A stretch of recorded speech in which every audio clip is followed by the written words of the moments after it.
नमस्कार. श्री स्वामी समर्थ सर्वांना. आजच्या व्हिडिओमध्ये तुम्हा सगळ्यांचं खूप खूप स्वागत आहे. स्वामी तुम्हा सगळ्यांना कायम सुखी ठेवो ही स्वामीचरणी प्रार्थना करते आणि आजच्या व्हिडिओला सुरुवात करते. तर आजचा व्हिडिओ असा आहे की आता दिवाळी चालू होणार आहे. तर आता दिवाळी चालू होत असताना मग आपल्याकडे दिवाळीमध्ये बरेच सेवा उपाय केल्या जातात. तर दिवाळीचा पहिला दिवा म्हणजे वसुबारस असतो. तर त्याच्यानंतरचा जो दुसरा दिवस असतो तर धनत्रयोदशी असते. तर धनत्रयोदशीच्या दिवशी म्हणा किंवा दिवाळीचे जे 5 दिवस आहेत तर दररोज आपल्याला 5 दिवस म्हणा किंवा 7 दिवस दररोज आपल्याला काही सेवा उपाय करायचे आहेत. कारण की आपल्याला वर्षभर ही पुन्हा संधी नसते.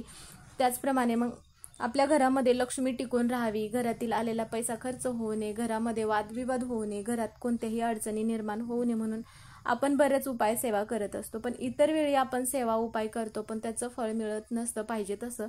पण आपण जे विशेष तिथी आहे, विशेष सण आहे त्या दिवशी जर आपण काही सेवा उपाय केल्या तर त्याचं फळ आपल्याला नक्की मिळत असतं. आता दिवाळीमध्ये लक्ष्मी प्राप्तीचा योग येतो म्हणून आपल्याला दिवाळीमध्ये दररोज काही सेवा उपाय करायचे आहेत. त्यामध्ये वसुबारस जो हा दिवस आहे तर तो दिवाळीचा पहिला दिवा असे म्हटले जाते. म्हणून मग गायीची पूजा केली जाते.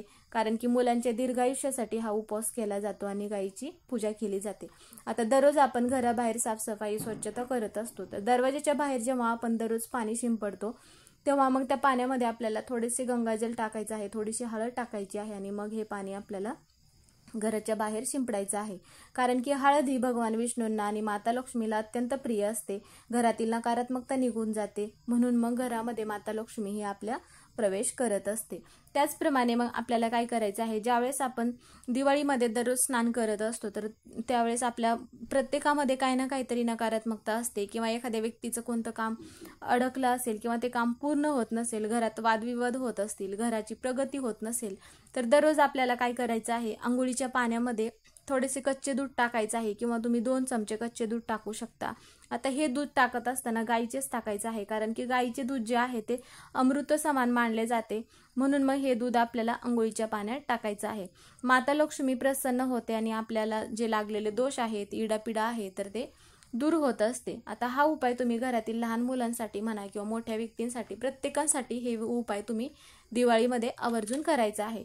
तर आता सगळ्यात महत्त्वाची गोष्ट म्हणजे आपल्याला शनिवारच्या दिवशी धनत्रयोदशी आहे तर धनत्रयोदशीला आपल्याला यमदीपदान करायचं आहे. तर यमदीपदान का केले जाते, यमदीपदान करण्यासाठी किती मुखी दिवा लावला जातो, यमदीपदान कसे करायचं आहे आणि कुठे करायचं आहे याबद्दलची सगळी माहिती आपण आजच्या व्हिडिओमध्ये घेणार आहोत. तुम्ही व्हिडिओ शेवटपर्यंत बघा म्हणजे यमदीपदानाचं महत्त्व तुम्हाला पण समजेल. जरी तुम्ही आतापर्यंत केलं नसेल तरी तुम्ही माहिती समजल्यानंतर यमदीपदान प्रत्येक वेळेस दरवर्षी दिवाळीमध्ये तुम्ही आवर्जून कराल. तर हीच माहिती आपण घेणार आहोत. तर व्हिडिओ बघा शेवटपर्यंत. व्हिडिओ आवडला तर लाईक करा, चॅनलवर नवीन असाल तर सबस्क्राईब करा. सगळ्यात पहिली गोष्ट म्हणजे दीपावलीच्या तुम्हा सगळ्यांना खूप खूप शुभेच्छा. तर आता धनत्रयोदशी आहे शनिवारच्या दिवशी. तर आता धनत्रयोदशीच्या दिवशी कुबेरासह माता लक्ष्मीची पूजा केली जाते. त्याचबरोबर आपल्या घरातील ज्या काही वस्तू आहेत तर त्या वस्तू खरेदी करणं अत्यंत शुभ दिवस मानला जातो. आता वस्तू खरेदी करणे म्हणजे त्यामध्ये आता सगळ्यात महत्त्वाची गोष्ट म्हणजे सोने चांदी ह्या वस्तू मौल्यवान आहेत तर या वस्तूंचं मोल आहे जास्त. पण आता सोने चांदी खरेदी करणं हे सर्वसामान्य व्यक्तींना पण शक्य होत नाही कारण की सोन्याचे भाव गगनाला भिडले आहे हे सगळ्यांना तर माहितीच आहे. तर ह्या वस्तू जरी तुम्ही नाही खरेदी केल्या तरीही हरकत नाही. पण सोन्यापेक्षा ही मौल्यवान वस्तू आपल्याला धनत्रयोदशीच्या दिवशी खरेदी करून आणायचं आहे. तर त्यामध्ये आपल्याला काय करायचं आहे, गणेशाची मूर्ती खरेदी करून आणायची आहे. जर तुमच्याकडे नसेल देवघरामध्ये तर माता लक्ष्मीची मूर्ती खरेदी करून आणायचं आहे. त्याचप्रमाणे आपल्या घरामध्ये ज्या महत्त्वाच्या वस्तू लागणाऱ्या आहेत तर त्या पण वस्तू आजच्या दिवशी खरेदी करण्याला जास्त महत्त्व दिले जाते. तर त्यामध्ये येतं की धने. आता धने पण हे माता लक्ष्मीला अत्यंत प्रिय असतात आणि धनत्रयोदशीच्या दिवशी धन्यांची पूजा केली जाते म्हणून आपल्याला थोडेसे तरी धने खरेदी करून आणायचं आहे. त्याचबरोबर मीठ पण आपल्याला आवर्जून खरेदी करून आणायचं आहे कारण की मिठाचे पण काही उपाय केले जातात म्हणून मीठ पण खरेदी करून आणायचं आहे.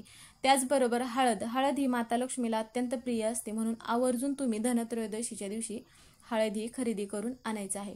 आणि त्याचबरोबर कवड्या. आता कवड्या ह्या बऱ्याच जणांना माहिती असतील किंवा नसतील, पण जरी तुम्हाला माहिती नसतील तर जिथे कुठे पूजेचं साहित्य भेटते तुम्हाला कवड्या सहज उपलब्ध होतील. मग ह्या कवड्या पण आपल्याला खरेदी करून आणायच्या आहेत. आणि त्याचबरोबर ज्या काही घरातील वस्तू असतील त्या वस्तू पण तुम्ही आणू शकता. किंवा मग तुम्ही झाडू ही तर सगळ्यात महत्त्वाची वस्तू आहे, कारण की वर्षभर झाडू खरेदी केला जात नाही, कारण की धनत्रयोदशीच्या दिवशी झाडू खरेदी करण्याला अत्यंत महत्त्व दिले जाते. आता यापैकी तुम्हाला ज्या वस्तू खरेदी करणं शक्य होत असेल त्या वस्तू तुम्ही आवर्जून खरेदी करायच्या आहेत. आता धार्मिक मान्यतेनुसार देवांचे वैद्य भगवान धन्वंतरी यांचा जन्म धनत्रयोदशीच्या दिवशी झाला होता, म्हणून मग याला धन्वंतरी जयंती असे पण म्हणत असतात. तर आता याचा जो मुहूर्त आहे तर मग कधीपासून चालू होणार आहे, तर शनिवारी दुपारी 12:18 सुरू होणार आहे, तर रविवारी दुपारी 1:51 हा मुहूर्त चालणार आहे. तर मग आपण धनत्रयोदशीची पूजा कोणत्या वेळेत करायची आहे, तर शनिवारी आपल्याला प्रदोष काळामध्ये धनत्रयोदशीची पूजा आपल्याला करायचं आहे. तर आता यावर्षी म्हणजेच की धनत्रयोदशीला यमदीपदान लावण्याची परंपरा ही फार पूर्वीपासून आहे. आता बऱ्यापैकी लोकांना माहिती असेल किंवा नसेल, पण ज्यांना माहिती आहे तर ते दरवर्षी यमदीपदान हे करतच असतात. तर हा दिवा आपल्याला कधी लावायचा आहे, तर हा दिवा आपल्याला संध्याकाळी 5 नंतर रात्री 8 पर्यंत लावायचा आहे. शास्त्रामध्ये सांगितले जाते की समुद्र मंथनाच्या वेळी कार्तिक महिन्याच्या कृष्ण पंधरवाड्याच्या 13व्या दिवशी भगवान धन्वंतरी अमृताच्या भांड्यासह प्रकट झाले. त्यांना मग भगवान विष्णूंचा अवतार मानले जातात, म्हणून धन्वंतरीने जगाला औषध आणि आयुर्वेदाचे ज्ञान दिले. म्हणूनच मग हा जो दिवस आहे त्याला आपण धनतेरस म्हणून आपण साजरा करत असतो.